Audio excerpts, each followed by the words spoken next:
I chose to do my article review on a comparative study of stress amongst engineering, nursing, and medical students. I think that the study is very important because it can help to create methods to help these students cope with stress. Stress is the body's wear and tear due to experiences in a changed environment. Stress can be both good and bad. For example, stress can be good when it motivates you. If you have a test next week and you're stressed out about it, you're going to want to do well. So you'll study for it. So you probably will do well. On the other hand, stress can be bad because it can lead to depression, anxiety, and anger, which can also lead to bigger health issues like stroke and heart disease. In the study, 100 medical students, 100 engineering students, and 50 nursing students were chosen at random. They answered a 24 yes or no questionnaire testing their stress levels. It was in English and in Hindu so that there wouldn't be a language barrier. Some of the results were 17 medical students, 11 engineering, 35 nursing students denied having any stress at all. 26 medical students, 32 engineering, and 13 nursing students had normal levels of stress. Only 5 medical students and 5 engineering students required medical attention because their stress levels were so high. In conclusion to that, it stated that a majority of the medical and the engineering students had parents that were in this field, that were in the same field as them.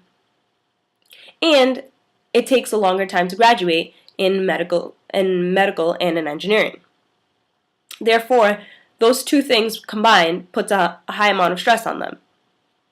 A majority of the nursing students were females, and it states that because they were females, they felt less pressured. And for the students that denied having any stress at all, they showed a sign of mental and psychological problems. I agree with the results because they support my experiences. For example, my major is medical lab science. I would say that I have normal levels of stress. I'm not too stressed because I don't think I need medical attention, and I'm not stressed at all. I also agree with the conclusion because I think that how could you not have stress? I think that's very unnormal for someone not to have any stress at all, and they might need medical attention if they think that. I also think that the engineering and the medical students do have a lot of pressure coming from their parents that are in the same field. I think that the study did a pretty good job, but I do think that they should have taken into account a couple of things. For example, extracurricular activities. If you have a job or you do dance on top of studying, you're going to have a high level of stress compared to someone who just goes to school. Another thing to take into account is first-generation college students. If you're a first-generation college student, you're going to feel the pressure that you need to succeed, you need to graduate in order to make your family happy.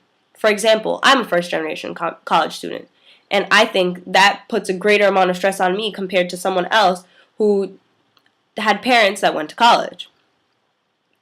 Here are some tips that I think would help relieve some stress. I think that making a daily planner is a great way. Although it doesn't work for everyone, you're still writing something down. And writing things down can help trigger your memory. So that way you won't forget things as often and you'll be able to remember what to do and when to do it. So you won't feel so stressed out. Lastly, I think that talking to your parents, if you have parents that are in the same field as you and you talk to them about what you're doing in school and keep them updated, they'll feel comfortable knowing what you're doing and that you're trying your best. That way you won't feel as pressured because you know that they know you're doing your best.